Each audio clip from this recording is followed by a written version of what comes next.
नमस्कार, आप देख रहे हैं हमारी खास पेशकश लीगल हेल्पलाइन। मैं हूं आपके साथ हिमांशु दीक्षित। देश का लोकतंत्र इस देश की खूबसूरती का एक अभिन्न अंग है, जहां जनता के लिए, जनता द्वारा शासन के एक सूत्र पर चलते हुए हर एक नागरिक को समानता के साथ स्वेच्छा से जीने का अधिकार दिया जाता है।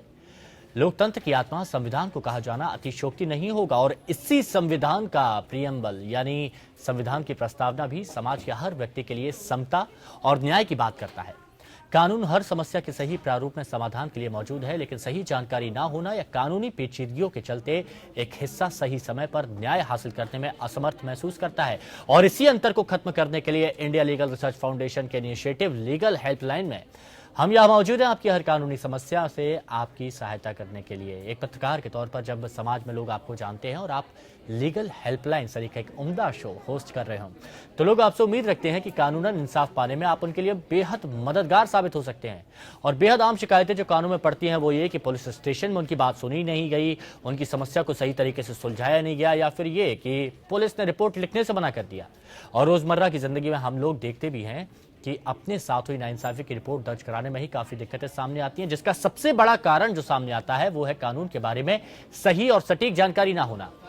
आज हम बात करेंगे कंज्यूमर प्रोटेक्शन लॉ से जुड़े कानूनी प्रावधानों की और ये जानने की कोशिश करेंगे कि कंज्यूमर प्रोटेक्शन लॉ से जुड़े कानूनी प्रावधान क्या कुछ हैं और उपभोक्ता संरक्षण कानून से जुड़ी अगर आपकी भी कुछ परेशानियां हैं, कुछ तकलीफें हैं, कुछ समस्याएं हैं, कुछ केस आपके चल रहे हैं, तो स्क्रीन पर दिए गए नंबर्स पर आप हमें कॉल कर सकते हैं, अपनी बात आप रख सकते हैं। टेलीफोन नंबर आपकी टेलीविजन स्क्रीन पर है। कंज्यूमर प्रोटेक्शन लॉ से जुड़ी कोई भी आपको परेशानी, कोई भी आपको समस्या है तो आप हमें कॉल कर सकते हैं।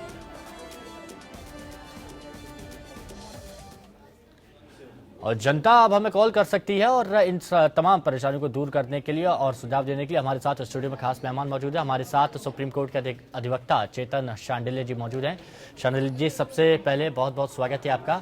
सबसे पहले मैं कंज्यूमर प्रोटेक्शन लॉ के बारे में आपसे जानना चाहता हूँ।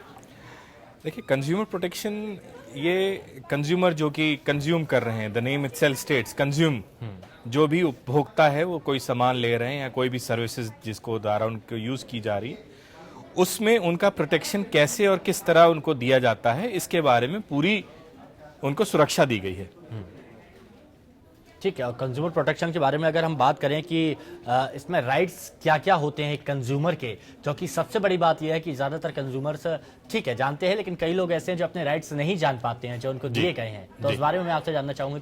देखिए, कंज्यूमर को राइट्स उसको ये पूरा जो कंज्यूमर प्रोटेक्शन एक्ट है, इसमें कंज्यूमर इज द किंग, उनको पूरे राइट्स दिए गए हैं। अगर कोई भी वो सामान का उपभोग करते हैं और उसमें कोई भी खामी या कोई डेफिशिएंसी आती है, तो उस डेफिशिएंसी को या तो कंपनी पूर्ण रूप से, कंपनी या सर्विस देने वाले उसको पूर्ण रूप से सही कर देंगे, या उनका अगर सही नहीं करते हैं तो उसका कंपनसेशन भी है, जिसके साथ साथ पीनल एक्शन भी है कंज्यूमर एक्ट में। ठीक है, हमारे साथ दर्शकों का जुड़ने का सिलसिला शुरू हो गया है। हम इस कंज्यूमर प्रोटेक्शन लॉ के बारे में और भी तफसील से जानकारी लेंगे, लेकिन हमारे साथ दिल्ली से एक दर्शक जुड़ चुकी हैं, मीनू जी। मीनू जी, स्वागत है आपका। किस तरह की आपको परेशानी आ रही है, अपनी बात रखिए। सर, एक्चुअली मेरे को इसमें डोमेस्टिक वायलेंस का प्रॉब्लम था। मैंने एक कंप्लेंट फाइल की थी पुलिस स्टेशन में। अच्छा। फिर वो कोर्ट में गया और वहाँ पे 406, 498 FIR रजिस्टर्ड हुई प्लस 34 भी, लेकिन 406, 498 फिर कोर्ट में जज साहब ने उसे मतलब चार्ज नहीं फ्रेम किया है। तो अब मुझे कहाँ जाना चाहिए? डोमेस्टिक वायलेंस से जुड़ा हुआ ये केस निकल कर डोमेस्टिक वायलेंस नहीं, ये 498, 406 इंडियन पीनल कोड में इनका केस है, जो कि इन्होंने हस्बैंड और उनके अपने इन लॉज के खिलाफ फाइल किया होगा। मैं सही कह रहा हूं? क्या आप मेरे को सुन सकती हैं? जी जी, सुन रही हूं, आप अपनी बात रखिए। इसमें आपके चार्जेस फ्रेम नहीं हुए हैं। इसमें कितने दिन हो गए चार्ज फ्रेम ना हुए हुए? चलिए, लगता है उनसे हमारा संपर्क टूट चुका है, लेकिन आप सुझाव उन्हें दे सकते हैं अगर। देखिए, अब इस हर एक केस मुख्यतः अलग होता है, केंद्र बिंदु अलग होते हैं। अब इनमें ये देखना पड़ेगा कि इनका केस कितने दिन से है और क्या इन्वेस्टिगेटिंग ऑफिसर ने अभी तक क्या किया है उस केस में, और चार्जशीट फाइल के स्टेटस क्या है एज ऑफ नाउ, तभी इनका पूर्ण तरह जवाब दिया जा सकता है। ठीक है, मैं मीनू जी चाहूंगा कि जो नीचे पता बताया जा रहा है, आप उस पते पर अपनी सारी डिटेल्स और सारी जानकारी, जो भी आपकी परेशानी है, आप लिखित में हमें भेज सकते हैं, आप मेल कर सकते हैं। आपको तमाम जो भी दिक्कतें हैं उनका समाधान के लिए यहाँ पर सही आपको मार्गदर्शन किया जाएगा। शुक्रिया आपका हमारे साथ जुड़ने के लिए। लखनऊ से हमारे साथ एक और दर्शक इस वक्त जुड़ चुके हैं, एसपी खैरुल साहब। खैरुल साहब, स्वागत है आपका। किस तरह की परेशानी है आपको, रखिए अपनी बात। खैरुल साहब नमस्कार सर। जी कहिए अपनी बात। नमस्कार। हाँ सर, खैरुल बोल रहा हूँ। नमस्कार जी कहिए अपनी बात। सर, हम बोल रहे हैं कि हमको 2,10,000 का एक कंपनी ने चेक दिया था सर, यस बैंक का। अच्छा, तो सर वो बैंक का जो चेक दिया है सर, हम अपने अकाउंट में 4 बार लगा चुके हैं सर, लेकिन वो केस नहीं हो पा रहा है और वो ठेकेदार फोन भी नहीं उठा रहा है, हमारे से बात भी नहीं कर रहा है और उसका पता भी नहीं चल रहा है सर। तो उसके बारे में क्या करूँ सर, बताओ। 2.5-3 लाख रुपए का चेक है। चेक आपको किस डेट पे दिया गया है और चेक किस डेट पे दिया गया था? 2016 में दिया था, 9वां महीना 12 तारीख को। 9वां महीना 12 तारीख को, मतलब 3 महीने आपके पूरे हो चुके हैं जी। इसमें आपको जहां आप रह रहे हैं या जिस जगह चेक दिया है वहां के कंसर्न थाने में जाकर एक कंप्लेंट, जो आप समस्या हम लोग को बता रहे हैं, वहां एक कंप्लेंट लिखवानी पड़ेगी, जिसको एफआईआर में आपको उस कंप्लेंट को एफआईआर के रूप में दिया जाएगा। उसके बाद ही पुलिस उस पर कार्रवाई करेगी आपकी कंप्लेंट पे। शुक्रिया आपका हमारे साथ जुड़ने के लिए। और हम अपने दर्शकों को एक बार फिर से बता दें कि कंज्यूमर प्रोटेक्शन लॉ के बारे में आज बात की जा रही है, जो उपभोक्ताओं के लिए सरकार ने जो कानून बनाए हैं, जिससे उपभोक्ताओं को कोई परेशानी ना हो, कोई दिक्कत ना हो। क्योंकि देखा गया है कि अगर हम देश की बात करें, आम लोगों की बात करें, तो कोई ना कोई, हर कोई यहाँ कंज्यूमर है और निश्चित तौर पर कई तरह की समस्याएं, दिक्कतें आती हैं और उन सबके समाधान के लिए कानून भी बने हैं और उन कानूनों को जानने के लिए आप हमें कॉल कर सकते हैं। अगर आपको भी कोई परेशानी है तो स्क्रीन पर दिए गए नंबर्स पर आप हमें कॉल कर सकते हैं। सर, बात यहां पर चल रही थी कंप्लेंट्स की, तो कंप्लेंट्स क्या क्या हो सकती हैं, किस तरह की कंप्लेंट्स हो सकती हैं, इस पर भी हम चर्चा करना चाह रहे थे। देखिए, कंप्लेंट्स ज्यादातर मामलों में ऐसा होता है जो कंज्यूमर रिलेटेड इश्यूज होते हैं, उसमें सबसे मुख्य कारण ये होता है कि जो आप बोलते हैं या तो डीलर को बोलते हैं या डीलर सर्विस में बोलते हैं जी, जिसके बोलने के बाद ऊपर तक बात नहीं पहुंचाई जाती। तो संबंधित तरीका यही है कि आप सबसे पहले डीलर को और साथ में कॉपीज ऊपर भेजें, जो उच्च अधिकारी हैं उनके संज्ञान में ये चीज जरूर आनी चाहिए। उसके बाद फिर आप कंज्यूमर प्रोटेक्शन में कंज्यूमर केस या तो खुद फाइल कर सकते हैं या किसी अधिवक्ता या वकील द्वारा। चर्चा लगातार जारी रखेंगे। हमारे साथ एक दर्शक हिमांशु तिवारी इस वक्त जुड़ चुके हैं बांदा से, उत्तर प्रदेश के। हिमांशु जी, स्वागत है आपका, अपनी बात रखिए। नमस्ते। नमस्कार। हेलो सर, नमस्ते। नमस्कार, कहिए अपनी बात, कहिए क्या समस्या है आपको। सर, मेरे नाना जी पिछले 6 महीनों से जेल पे हैं। हाँ, सर, मेरे नाना जी पिछले 6 महीने से जेल पे हैं। उनके ऊपर 419, 420, 467 और 468 की दफा लगी हुई है जी। तो सर, इसके लिए मुझे क्या करना होगा? आपके नाना जी की उम्र क्या है? सर, मेरे नाना जी की उम्र इस समय 66 साल है लगभग। 66 साल, मतलब सीनियर सिटीजन कैटेगरी में। आप पहले आपने बेल लगाई है? हिमांशु, क्या आपने पहले बिल लगाई है? जी सर, बेल लगाई थी तो इन्हीं में जमानत एक बार हो चुकी है आदमी ने। जी सर, बेल लगा चुके हैं, तो एक मुकदमे में जमानत हो गई थी धारा पे, फिर दूसरे आदमी ने वही धारा दोबारा से लगा दी है।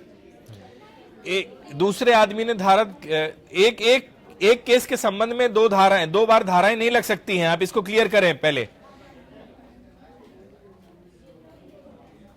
आप अपने कागजात हमारे दिए गए पते पे भेजें, उसको पढ़ने के बाद आपको बिल्कुल आपको पूरी जानकारी दी जाएगी और आपकी समस्याओं का समाधान यहाँ पर करने की पूरी कोशिश की जाएगी। हम अपने दर्शकों से अपील करना चाहेंगे कि जब भी वो हमें कॉल करते हैं तो अपने टीवी सेट्स जो वॉल्यूम है उसकी वॉल्यूम कम किया कीजिए, ताकि आपकी आवाज़ हम तक और हमारी आवाज़ आप तक बिल्कुल सही से पहुँच सके और कोई परेशानी यहाँ पर ना हो। एक बार फिर हम बता दें, हम बात यहाँ पर आज कर रहे हैं कंज्यूमर प्रोटेक्शन लॉ के बारे में, कि एक कंज्यूमर को, एक ग्राहक को, उपभोक्ता को किस तरह की दिक्कतों का सामना करना पड़ता है और अगर दिक्कतों का सामना करना पड़ता है तो उसके बाद कानूनी प्रावधान क्या है और वो किस तरह से कानूनी मदद ले सकते हैं। सर, शिकायत जो बात यहाँ पर कर रहे हैं हम, कि कई तरह की शिकायतें यहाँ पर आती है, कौन कौन इंसान शिकायत यहाँ पर कर सकता है? जो कंज्यूमर है, अगर उसको परेशानी आ रही है तो कौन शिकायत यहाँ पर कर सकता है? देखिए, जो उपभोक्ता है जिसने उस संबंध में या सर्विसेज या उस वस्तु का उपभोग किया है, वही उपभोक्ता कहलाएगा और वही कंज्यूमर, या अगर वो किसी को अपने लीगल राइट्स देकर उनको बोलते हैं तब उनके द्वारा वो फाइल किया जा सकता है कंज्यूमर केस। और इसकी भी लेवल होते हैं, इसमें सामान्य शुल्क लगता है और इसमें आप state consumer district consumer forum में स्टेट है और नेशनल कमीशन है, तो इसमें अलग अलग जितनी वैल्यू के हिसाब से वैल्यूएशन और ज्यूरिडिक्शन के हिसाब से केसेस फाइल होते हैं। लेकिन जो उपभोक्ता है, वही जो उपभोग कर रहा है, वो ही मुख्यतः केस फाइल कर सकता है, जिसके नाम से जो चीज है। जी वही। जी ठीक है, एक चीज और मैं यहाँ पर जानना चाहूँ, कई लोगों को ये पता नहीं होता कि वो कंज्यूमर हैं, और सबसे बड़ी बात उनको ये नहीं पता होता कि क्या सख्त कानून यहाँ पर बनाए गए हैं उनकी सहूलियत के लिए। लेकिन सोचा ये जाता है कंज्यूमर की तरफ से कि इतनी परेशानियां कौन उठाए, एक बहुत लंबा प्रोसेस होगा, बहुत दिक्कतों का सामना करना पड़ता होगा, तो इसलिए सोचते हैं कि चलिए ठीक है, मामले को छोड़ देते हैं, जो होगा सो देखा जाएगा। कंज्यूमर प्रोटेक्शन एक्ट में मैंने फिर से एक बार रिपीट करूंगा, कंज्यूमर इज द किंग, उपभोक्ता राजा है।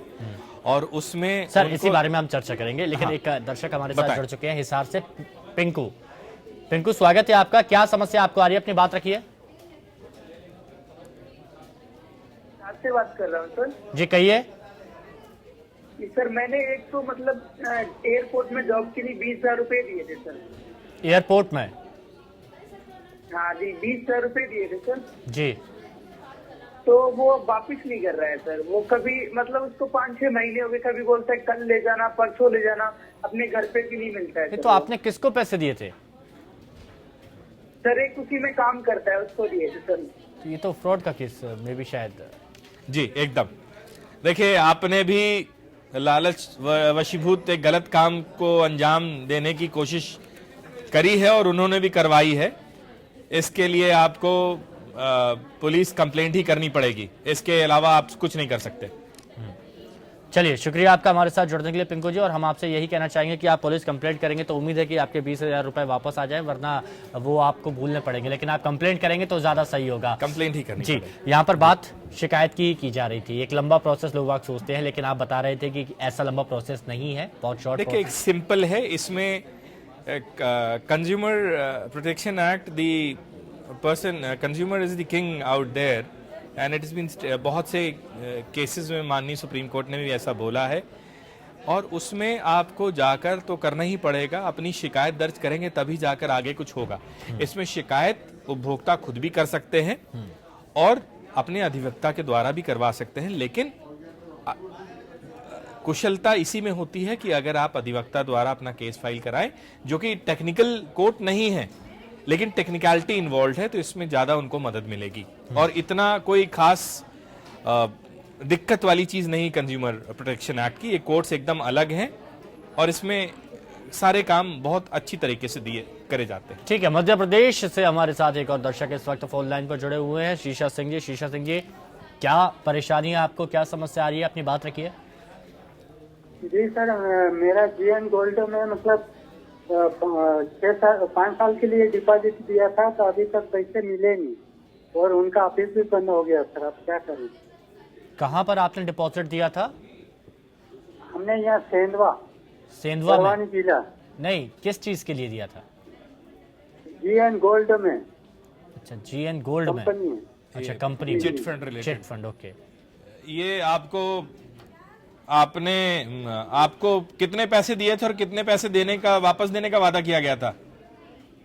डबल पैसे देने का वादा किया गया। जी, ये वही एक चिट फंड मैटर है। इसमें आपको कानून की सहायता लेनी पड़ेगी और पुलिस कंप्लेंट करनी पड़ेगी, इसके सिवा और आपके पास कोई चारा नहीं है।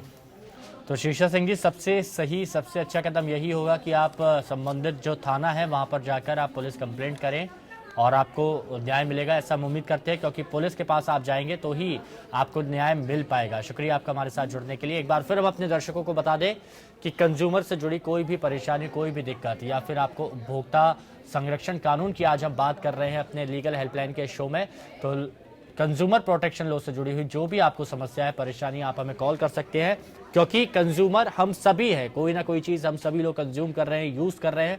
उसमें अगर परेशानी आती है, कई लोग सोच नहीं पाते, समझ नहीं पाते क्या करना चाहिए क्या नहीं करना चाहिए, तो तमाम दिक्कतों का समाधान करने के लिए आज हम यहाँ पर मौजूद हैं। आप हमें कॉल कर सकते हैं।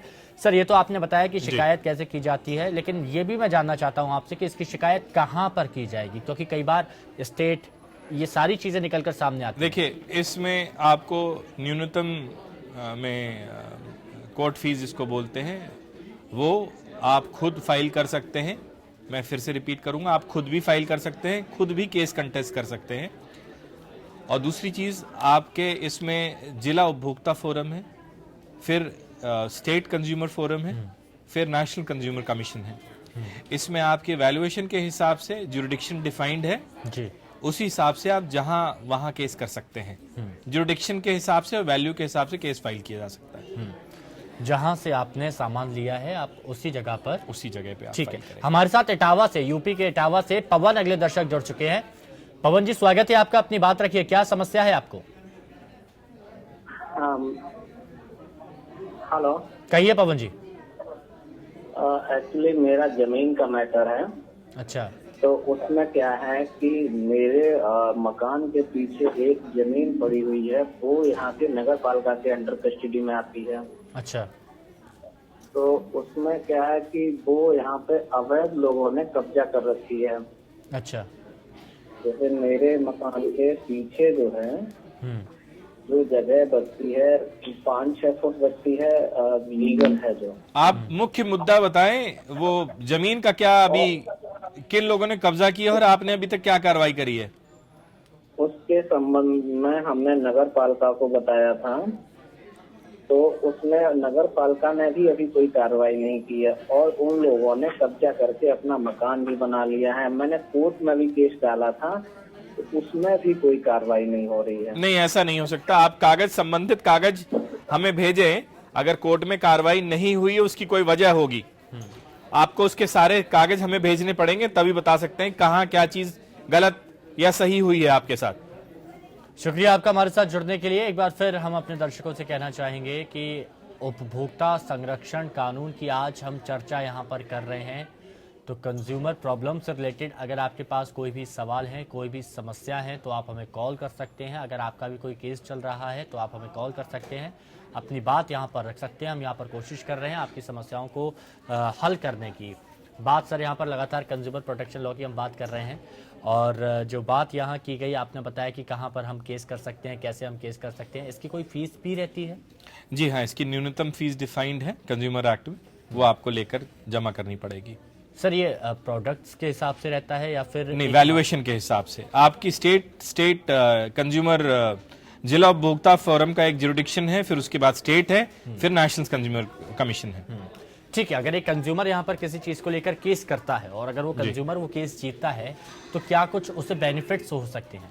बेनिफिट्स कंज्यूमर्स के मन में ये चलता है कि अगर हम केस करेंगे तो बेनिफिट्स क्या होंगे? देखिए, प्रोमिसेस बहुत ज्यादा की जाती है सेलर द्वारा। अच्छा, सेलर बहुत से प्रोमिसेस करते हैं जो कि मीट आउट नहीं कर पाते प्रोडक्ट्स में, कभी किसी प्रोडक्ट्स में या सर्विसेज में। अगर उस सर्विस में कोई भी डेफिशिएंसी आती है तो आप उसमें हर्जाना मांग सकते हैं। अच्छा। जो कि आपका मेंटल ट्रॉमा, मानसिक उत्पीड़न जो भी हुआ हो उसमें, और आपकी जो भी आपने अपना समय जाया किया या उसमें कोर्ट में आप गए, आपका समय खराब हुआ, आपने अपना समय लगाया, वो सारी चीजें आपको पूर्ण रूप से आपकी क्षतिपूर्ति कोर्ट द्वारा की जाती है। और आप कोर्ट केस जीतने के बाद आपको सारा हर्जाना के रूप में सारा कुछ दिया जाता है। ठीक है। हरदोई से हमारे साथ एक और दर्शक इस वक्त प्रदीप जी जुड़े हुए हैं। प्रदीप जी, स्वागत है आपका। क्या सवाल है आपका, क्या परेशानी है, रखिए अपनी बात।